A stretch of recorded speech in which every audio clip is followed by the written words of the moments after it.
الحمد للہ وحدہ والصلاة والسلام علی من لا نبی بعدہ اما بعد فاعوذ باللہ من الشیطان الرجیم بسم اللہ الرحمن الرحیم وَكُلًّا نَقُصُّ عَلَيْكَ مِنْ أَنْبَاءِ الرُّسُلِ مَا نُثَبِّتُ بِهِ فُؤَادَكَ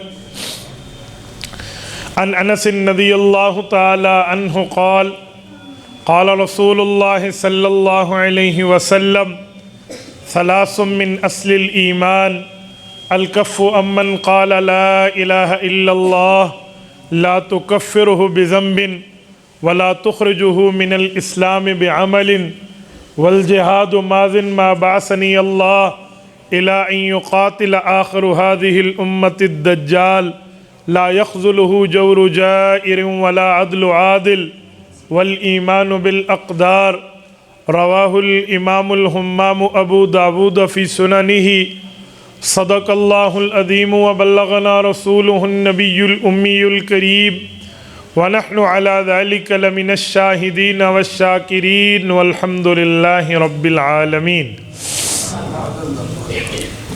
معزز دوستو،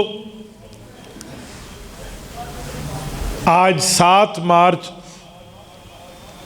2022 بروز پیر ہے اور آپ کے یہاں مرکزی جامع مسجد علی پور چھٹا ضلع گجرانوالہ میں مجھے آپ سے مخاطب ہونے کا شرف حاصل ہو رہا ہے.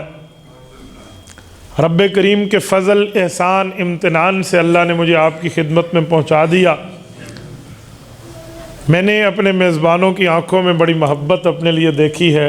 اللہ اس محبت کو قائم اور دائم فرمائے. اور آپ حضرات بھی ایک کافی وقت سے بیٹھے ہیں، مجھے آپ کے بیٹھنے کا بھی احساس ہے. ان حضرات نے مجھے کھلا موضوع دیا ہے، کوئی متعین نہیں کیا کہ آپ جس عنوان پہ چاہیں بات کر دیں. تو میں 2 4 5 عناوین جمع کر کے آپ کی خدمت میں بات کرنے لگا ہوں.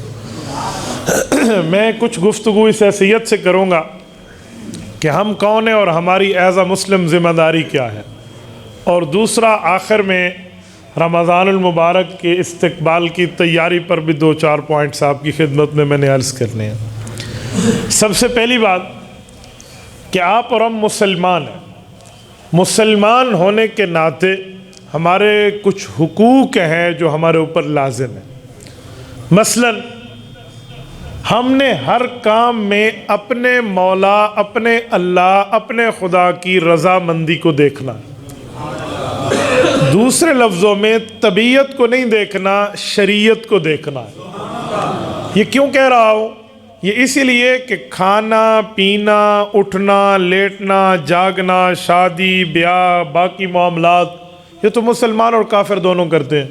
تو مسلمان کیسے کرے گا؟ اگر صرف کھانے پینے کا نام زندگی ہے تو جانور کھانے پینے میں ہم سے زیادہ بہتر بیٹھے ہیں کہ انہیں پہلی کا اور یکم کا اور جاب کا اور تنخواہ کا کوئی انتظار نہیں ہے. اگر لیٹنا، اٹھنا، جاگنا ہی زندگی ہے تو پھر یہ زندگی کا مقصد کیا ہے؟ اصل زندگی کا مقصد ہے کہ ہم اپنی طبیعت کو شریعت کے مطابق کر لیں. اور وہ کب بنے گی؟ جب ہم یہ بات دیکھیں گے کہ ہمیں دنیا میں اللہ نے بھیجا کیوں ہے.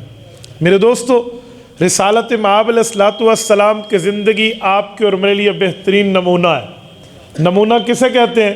میں مثال دینا چاہ رہا ہوں. یہ ہماری واسکٹ ہے بھئی، اس جیسی میں نے واسکٹ سلوانی ہے تو یہ جا کر درزی کو دیں گے، اسے رنگ بتائیں گے، طرز سلائی بتائیں گے، پوری ترتیب بتا کر اسے کہیں گے ایسا بنا دے. اس نے ویسا بنا دیا تو وہ اجرت کا مستحق ہے. اس کی مخالفت کر دی ہے تو وہ کوئی اجرت کا مستحق نہیں ہے. حضور پاک علیہ السلام کی طرز زندگی بھی ہمارے لیے نمونہ ہے. اگر ہم اس نمونے کے مطابق اپنی چال ڈھال کو ڈھال دیں گے تو ہمارے لیے آخرت میں نجات ہے، ورنہ کوئی نجات نہیں. سورۃ نمبر 33 سورۃ احزاب آیت نمبر 21 رب کریم نے ہمیں یہی سمجھایا. فرمایا لقد کان لکم فی رسول اللہ اسوۃ حسنہ، تمہارے لیے پیغمبر کریم کی زندگی میں بہترین نمونے موجود ہیں. اچھا، یہ نمونہ کس لیے، کس بندے کے لیے؟ تو رب کریم نے اس کے لیے بھی 3 شرطیں لگائی ہیں. فرمایا لمن کان یرجو اللہ والیوم الآخر وذکر اللہ کثیرا. ہر بندہ اس نمونے سے فائدہ نہیں لے سکتا. فائدہ لینے کے لیے 3 بنیادی چیزیں چاہیے.